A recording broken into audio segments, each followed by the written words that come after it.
आप देख रहे हैं LN न्यूज। जहां जहां जरूरत पडेगी सर वहां खुद आगे आएंगे।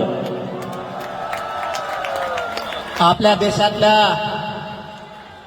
विद्यार्थ्यांना न्याय मिळावा म्हणून हे सरकार म्हणजे ज्या भाजपचं सरकार प्रत्येक वेळेस गोरगरीब लोकांच्या लेकरावरतीच जाणून बुजून अन्याय करत आहे। जर यापुढच्या काळात कधी सरकारकडून जर आता हल्ला विद्यार्थ्यांवरती करण्याचा प्रयोग जर सरकारने केला, यांचा महाराष्ट्रासह राज्यात फिरणं पूर्ण बंद होणार आणि यांचा माज उतरवल्याशिवाय आम्ही शांत बसणार नाही।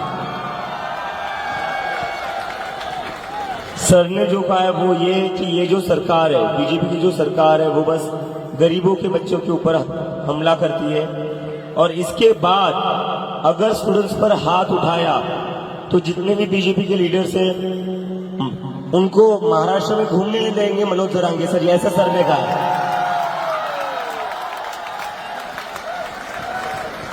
अरे सगळं मेळच पांगायला, मी मराठीत बोलायलो होते हिंदी सांगायला, मला हिंदी येत नाही तेव्हाच प्रॉब्लेम आहे। अरे मग हिंदी जर बोललो ना तुमचं आहे ते ध्यानातून हिंदी जायची तुमच्या बी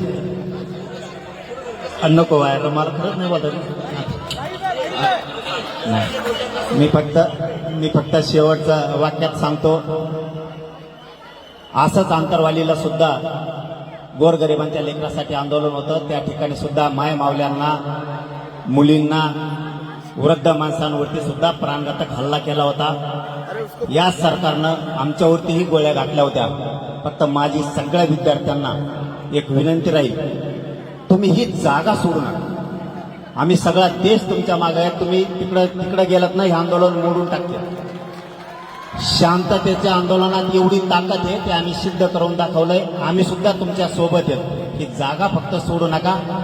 सरकारला आपण निवडून दिलेलं आहे, आपण आपल्या मायबापांना यांना मतदान केलंय, आपल्या गावकऱ्यांनी यांना मतदान केलंय, आपल्या जिल्ह्यानं तालुक्यानं यांना मतदान केलंय, परंतु हेच आज आपल्या विद्यार्थ्यांवरती लेकरा बाळावरती उलटले।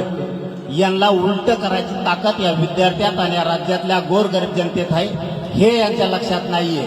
परंतु या पुढच्या काळात जर तुम्हाला कुठं धक्का लागला तर आम्ही सगळे तुमच्या सोबत आहेत, सोनमजीच्या सोबत आहेत, आपल्या अभिजित भयांच्या सोबत आहेत, सगळा राज्य आणि देश तुमच्या पाठीशी एवढा शब्द देतो आणि थांबतो। धन्यवाद सगळ्यांना, जय शिवराय।